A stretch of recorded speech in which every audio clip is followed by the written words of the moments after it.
Vamos a calcular el coeficiente de correlación de Pearson. Vamos a seguir una página que habitualmente utilizan los estudiantes, que es Wikipedia. Por ahí les interesa una definición y se van a Wikipedia. Vamos a ver qué efectos produce. En primer lugar, nos encontramos con un conjunto de palabras. Habíamos dicho que las palabras tranquilizan. Entonces, esta definición, que contiene solo palabras, vamos a tomar una definición de palabra a lo Saussure: significante, correspondencia con un significado. Vamos a ir al estructuralismo clásico de la lingüística. Entonces, dice, en estadística, que es una rama de las matemáticas, el coeficiente de correlación de Pearson es una medida lineal entre dos variables aleatorias cuantitativas. Claro, cuando el estudiante se acerca a esta definición y comienza con cómo está estructurada, necesita muchos conocimientos previos. De otra manera, se utilizan términos que no puede entender qué significan.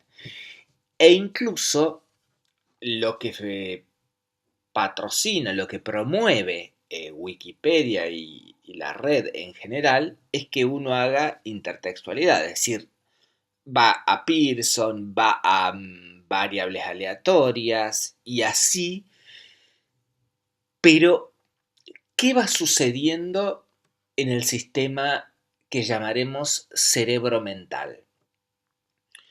Lo que sucede es que uno va ampliando la cantidad de memorias que tiene que ir acumulando y la meta es conocer cómo se calcula el coeficiente de correlación de Pearson. Si uno va activando una memoria tras otra memoria y va sumando, va a sobrepasar los almacenes que tiene la memoria operativa, que es la memoria que está funcionando para resolver el problema. Si uno sobrepasa esa capacidad, la persona inicia un proceso de desmotivación. La desmotivación la habíamos relacionado con pequeños insuflos de mayor probabilidad de realizar una conducta, pero lo habíamos vinculado a el estado de ánimo. Y el estado de ánimo está ligado a una variable intermedia entre estado de ánimo y motivación, que es la expectativa. A medida que van aumentando las cantidades de memorias que se van activando como pop-ups de para comprender la definición, lo que voy haciendo es disminuyendo la expectativa de que voy a alcanzar la meta. Esa meta pertenece a las funciones ejecutivas.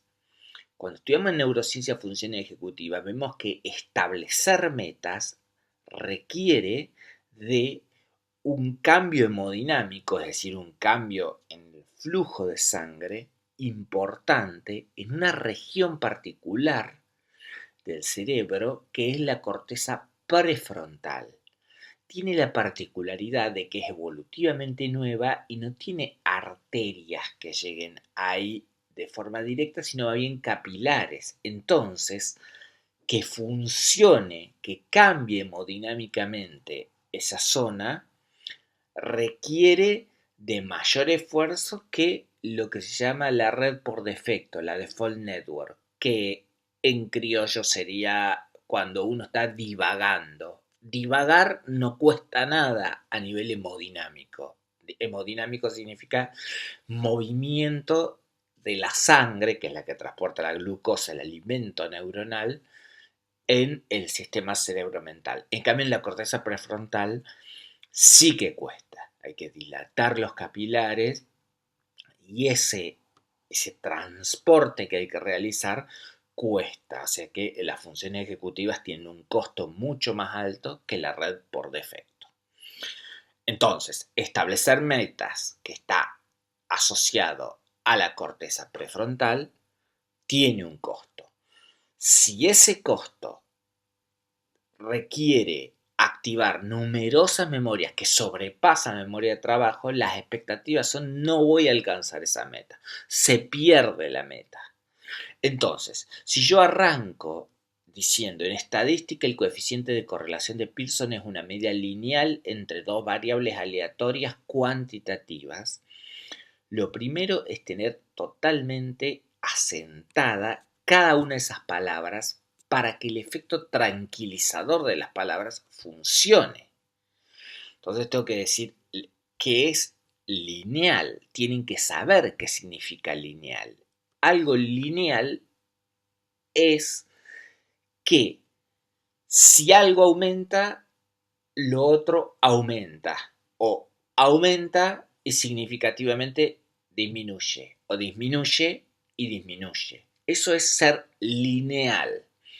Incluso en el pensamiento cotidiano se dice que alguien es muy lineal cuando establece relaciones relativamente simplistas, cuando dice, bueno, si aumenta tal cosa, entonces va a aumentar tal cosa, o si aumenta tal cosa, va a disminuir tal cosa.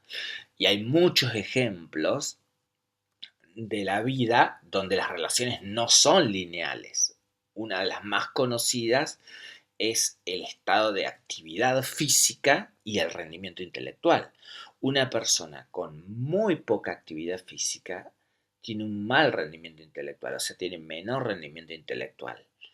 A medida que la persona, y eso se ha estudiado muy bien, camina 40 minutos, rinde excelente en, por ejemplo, tareas de funciones ejecutivas. Ahora, si ya estuvo corriendo 2 horas, vuelve a un rendimiento bajo en funciones ejecutivas.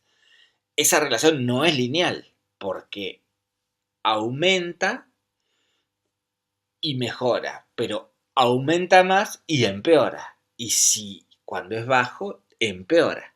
Bien, una relación lineal es una relación simple que se puede caracterizar por un cuadrante. Aumenta, aumenta, aumenta, disminuye, disminuye, disminuye, disminuye, aumenta. Hay una quinta opción, muy probable, de que no haya relación alguna, de que uno aumente y el otro haga cualquier cosa. Uno disminuye y el otro haga cualquier cosa. Bien. Eso es una medida lineal. Cuando estamos en medidas lineales, estamos en las medidas asimples, pero son las que se usan mucho en la vida diaria. En los razonamientos diarios se utilizan muchos razonamientos lineales. Uno le brindó eso al alumno y ¿qué le brindó a nivel neurocognitivo? Le brinda una entrada de nodos hacia los conceptos. ¿Qué es entrada de nodos hacia los conceptos? Cada concepto, por ejemplo, la palabra lineal está conformada por pequeños rasgos. Esa cantidad de rasgos que uno tiene define la comprensión que uno tiene de la palabra, que podríamos decir es indicativo de qué tan tranquilo me deja esa palabra. Si yo empiezo con es una medida lineal y no le inoculo rasgos, entonces la tranquilidad de la palabra no funciona. Tiene que haber todo una entrada previa para que funcione la tranquilidad de la palabra. Entonces yo puedo decir el coeficiente de correlación de Pearson, que está dentro de la estadística, ya incluso la utilización de inclusiones categóricas, el coeficiente de correlación de Pearson, que está dentro de la estadística, que está dentro de la matemática, esas relaciones categóricas son simples pero organizan. Cuando se dice organizan, implica que uno está actuando sobre un sistema que en neurociencias cognitivas se ha estudiado muy bien, que es el sistema de control ejecutivo semántico. cómo las funciones ejecutivas, que ya hemos visto, controlan a las capacidades semánticas. Categorizar es una buena actividad de control ejecutivo semántico. Inocular rasgos a las palabras para que los conceptos tengan más potencia es fortalecer el campo semántico. Entonces, si yo fortalezco la meta y fortalezco el campo semántico, estoy uniendo las funciones ejecutivas con las funciones semánticas. Entonces, la definición que estoy estableciendo de comienzo, que me tendría que tranquilizar, me está tranquilizando. Entonces dice, es una medida lineal entre dos variables aleatorias. Bueno, primero, nuevamente, inocular rasgos. ¿Qué es una variable y qué significa aleatoria? Variable es un concepto que se puede distribuir. ¿Qué significa distribuir? Que puede asumir valores. Si yo digo esperanza, uno dice, bueno, no es una variable. Ahora, si yo digo la esperanza de vida y mido en los distintos países a qué edad mueren las personas y calculo el promedio, convertí la esperanza en esperanza de vida y se convirtió en una variable porque le pude asignar valores a un concepto bajo ciertas reglas. Aleatorias, ¿qué significa? Aleatoria significa que son azarosas, pero ¿qué connotación tiene aquí azaroso? Que puede asumir cualquier valor. Asumir cualquier valor implica que no tengo una restricción específica. Si yo coloco una variable donde es, supongamos, sexo, varón, mujer, y le otorgo un valor, varón 1, mujer 2. Entonces ya tengo una restricción muy específica. El coeficiente de correlación de Pearson no se puede calcular cuando las variables son de ese tipo, cuando tengo esas restricciones. Tienen que ser aleatorias en el sentido de que pueden asumir cualquier valor. Y cuantitativas. ¿Cuál es la diferencia de cuantitativa con cualitativa? Que si yo digo, ¿qué auto tenés? Un Renault 12. ¿Y vos? Una Kangoo. Bien. Si yo no establezco más que eso, es una variable cualitativa. ¿Qué auto tenés? Es decir, bajo ciertas reglas, a un concepto, el auto, le asigné un valor. En un caso Renault 12, en otro caso Kangoo. Pero no establezco que ninguno es más ni menos que el otro. Distinto sería si yo le asigno el precio a cada uno de esos coches. Ahí lo puedo convertir en una variable cuantitativa. Entonces, en estadística, el coeficiente de correlación de Pearson es una medida lineal, que podríamos decir simple. Eso es muy útil porque cuando uno establece una relación emocional con conceptos, aunque aclare que esa relación emocional es en cierta forma un juego, no es que está aprendiendo jugando, es que si uno le asigna una emoción para la persona, el aprendizaje es mucho más fácil porque los seres vivos hemos aprendido a partir de amenazas y a partir de gratificaciones. Entonces yo puedo decir que las medidas lineales son muy simples y le asigno una connotación de simplicidad. Hay relaciones más complejas como la cúbica, como la cuadrática, que no las voy a explicar ahora, pero están las complejas, los que tienen una complejidad. Y están las medidas lineales, los simples. Entonces, estoy actuando como actuaba Claude Lévi-Strauss con la eficacia simbólica. Es decir, le estoy creando una narración, un mito, para que la persona tenga relacionado aspectos de las bases del aprendizaje, es decir, de que me amenazan, que es bueno, que no es bueno, con los conceptos. Obviamente que la persona sabe, se le aclara que no es que una medida lineal sea mala y tampoco se le va a decir así, pero sí se le puede establecer con riqueza narrativa, con creatividad, se pueden generar mitos acerca de las medidas lineales, las medidas no lineales, e incluso es interesante que a veces medidas que tranquilamente podrían ser explicadas linealmente se complican por explicarlas no linealmente.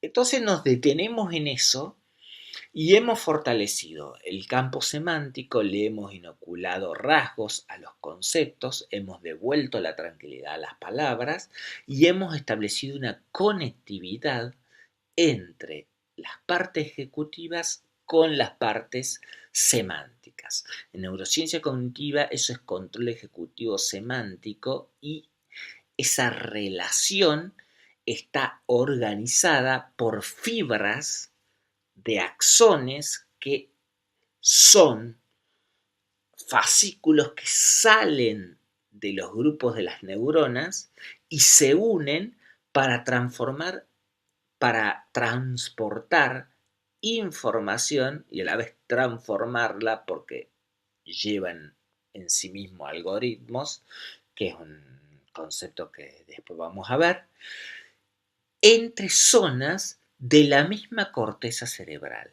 Y eso también es muy importante, y ahí hay un puente conceptual. Si están en la misma corteza cerebral, quiere decir que van a requerir mayor esfuerzo. Todo lo que suponga actividad de la corteza cerebral tiene más esfuerzo que lo que está asociado a partes que no son de la corteza cerebral. Ahora hay que saber qué es la corteza cerebral, qué es la subcorteza y cuáles son las 7 partes del sistema nervioso. Bien, ese aspecto de conocimiento ya de neurociencias asociadas a técnicas de detección de señales, diferenciación de sistema, es algo que el docente puede conocerlo, puede saber de qué manera está organizado el sistema nervioso y por qué lo conocemos de esa forma. Ahora, eso es útil saberlo y podríamos decir que hay un puente funcional. Cuando la relación, como en este caso, de control ejecutivo semántico, si sabemos que implica zonas de la corteza cerebral y conocemos la corteza cerebral y conocemos la subcorteza, sabemos que las fibras de la corteza cerebral transportan información a menor velocidad y necesitan mayor entrenamiento que si van de la corteza cerebral hacia zonas que están debajo. Se podría dar ejemplos, pero no quisiera extenderme tanto. Pero, por ejemplo, aprender cuando una persona maneja, cuando una persona conduce, le está enviando señales de la corteza a la subcorteza. Eso no genera costos, se llaman procesos automáticos. Al principio cuando aprendió a manejar no eran automáticos, pero después sí, porque hay un principio del sistema nervioso es que se llama aferentización, es que progresivamente va volviendo automático lo que es controlado. Entonces, solo nos hemos detenido en esa primera parte de las matemáticas que tiene solo palabras. Y habíamos dicho, hay un efecto tranquilizador de las palabras, pero es crucial que le devolvamos a el efecto potencialmente tranquilizador de las palabras la cantidad de rasgos semánticos suficientes para que sea tranquilizador. No dejar a que el alumno comience a cliquear y a cliquear y a aumentar porque le va a sobrepasar la memoria de trabajo y ¿qué pierde ahí? Pierde la meta. Pierde que tenía que calcular el coeficiente de correlación lineal. Y uno dice, claro, pero no me dijiste que era correlación. Correlación significa qué tan relacionado está. Y si uno dice qué tan relacionado está, ¿qué? Dos variables. Y ya sabíamos, ahora ya sabemos que son dos variables. Una variable es un concepto al que de acuerdo a determinadas reglas le puedo asignar un valor. Ahora, esto empieza a demandar por parte del estudiante un grado de abstracción que... ¿Qué significa la abstracción en neurociencia cognitiva? Significa que está empezando a actuar el lóbulo temporal anterior. Y el lóbulo temporal anterior está organizado de manera que todo lo que es simple, lo que son rasgos, lo que son palabras como coeficiente, correlación, Pearson, que es una persona, Carl Pearson, prominente científico, matemático y pensador británico, medida, lineal, todo eso tiene que conjugarse en un proceso supraordinal que es la abstracción. Ahora, la abstracción se potencia si yo le puedo concretizar la relación que hay entre todos estos términos. Por ejemplo, le puedo decir, ¿crees que la edad y la inteligencia y las medidas de inteligencia están correlacionadas? La pregunta es interesante porque cuando uno mide, inteligencia es un concepto que ya no se utiliza, pero supongamos que aplicamos el famoso test de Wechsler que mide el coeficiente intelectual. Los coeficientes intelectuales, las medidas, están ajustadas por edad, es decir, a un chico de 4 años le tomo tareas aptas para un chico de 4 años, a un chico de 5 para 5. Entonces, no es, porque uno tendería a pensar, sí, obviamente, a mayor edad, mayor coeficiente intelectual, pero yo lo estoy midiendo a ese coeficiente intelectual. Y si lo estoy midiendo con una técnica que está ajustada por edad, no es tan sencillo responder si están relacionadas linealmente la edad y el coeficiente intelectual. Porque tranquilamente podría estar pensando que si voy ajustando la medición del coeficiente intelectual a la edad, a medida que aumenta la edad, también aumenta la exigencia para medir el coeficiente intelectual. Por lo tanto, podría no haber ninguna relación entre edad y coeficiente intelectual. La pregunta era más interesante de lo que parecía al principio. Entonces, ¿qué es una correlación? Es cuando uno tiene variables, que ya le hemos definido, y estoy repitiendo varias veces el concepto. Repetir tiene un efecto en el hipocampo, que es una estructura de la memoria que está situada en el lóbulo temporal de la corteza cerebral, que es importante la repetición, porque para que se forme la abstracción, la persona tiene que tener disponible a la mano conceptos que están formados por esos rasgos que habitualmente no usa. Si uno le diría, bueno, jugó River y el partido fue mediocre, no necesita repetir mucho porque son palabras con las que están muy familiarizados. River, partido, bueno, mediocridad. No, no soy hincha de Boca ni de River, así que no es que esté relacionando eso. Bien, pero son palabras comunes. Ahora, cuando uno utiliza palabras que no son comunes, sí conviene repetir para que las tenga a la mano, para que las tenga disponibles, como que las tenga, que no necesite ir a buscar permanentemente en Wikipedia qué significaba. Repetirle. Bien. Entonces, en estadística, el coeficiente de correlación de Pearson es una medida lineal entre dos variables aleatorias que sean cuantitativas. Y luego dice, a diferencia de la covarianza, la correlación de Pearson es independiente de la escala de medida de las variables. Nuevamente, y ahora me estoy dirigiendo a docentes, incluso a docentes de matemática. Ya ingresamos nuevamente otra vez, está tranquilizando las palabras porque está utilizando la palabra covarianza y dice, bueno, el coeficiente de correlación de Pearson no es lo mismo que la covarianza. Claro, pero ¿qué es la covarianza? Y es la variación conjunta entre las dos variables, pero dice, el coeficiente de correlación de Pearson es distinto de la covarianza. Entonces dice, la correlación de Pearson es independiente de la escala de medida de las variables.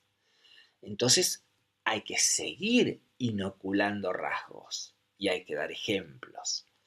Ahora, en neurociencias cognitivas, ¿qué es lo que uno puede establecer como puente conceptual y funcional? Que si la persona que lo va a transmitir, si la persona que va a utilizar la tranquilización que tienen las palabras, como demostró Lévi-Strauss,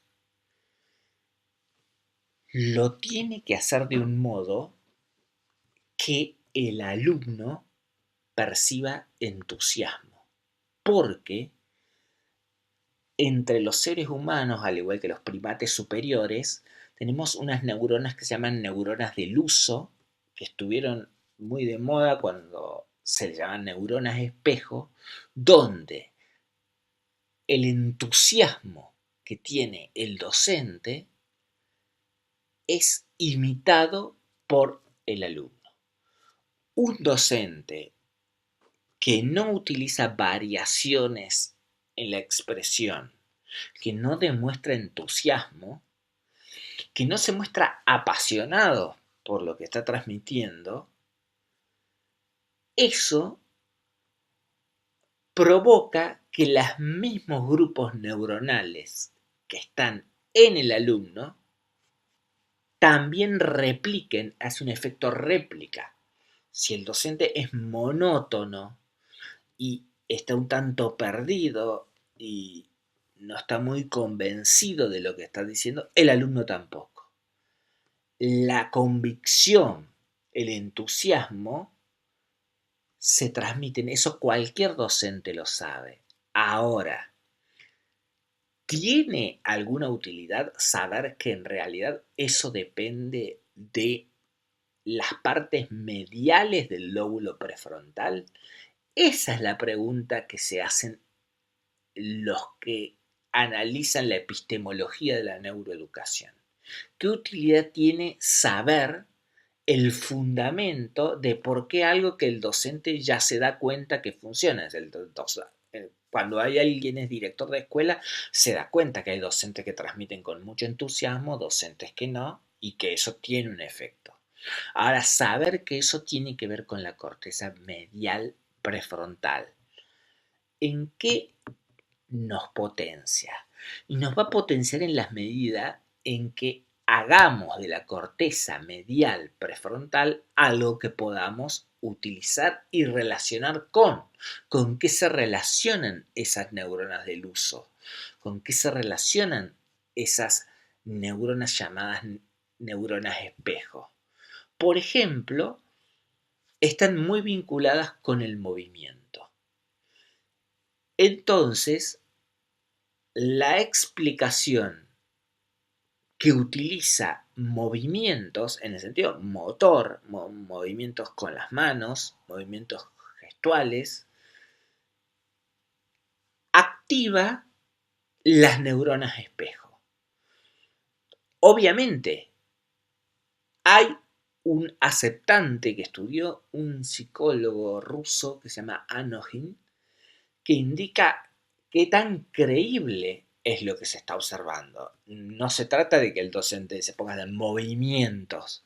Los movimientos son fácilmente y rápidamente detectados por la corteza prefrontal como auténticos o no auténticos. Detectar que la persona está siendo auténtica o no es bastante sencilla para las personas.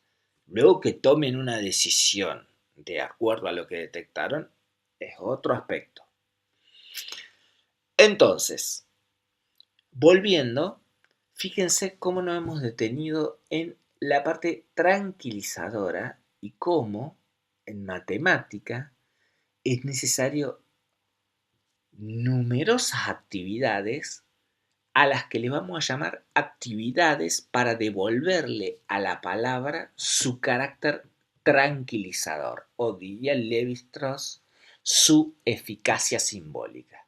Cuando él describía los métodos de curación por parte de los chamanes, en cuanto a que a ciertas enfermedades las convertían en mitos y decían que había un ejército que estaba invadiendo, pero que había sus propios defensores, estaban actuando y estaban siendo convocados, y había una luna que estaba creciendo y que esa luna que estaba creciendo estaba apoyando a su ejército que lo estaba defendiendo. Eso tenía un efecto que se llamaba eficacia simbólica. Bien, en matemática es crucial devolverle a las introducciones con palabras la eficacia simbólica. Y hemos tendido puentes conceptuales y puentes funcionales.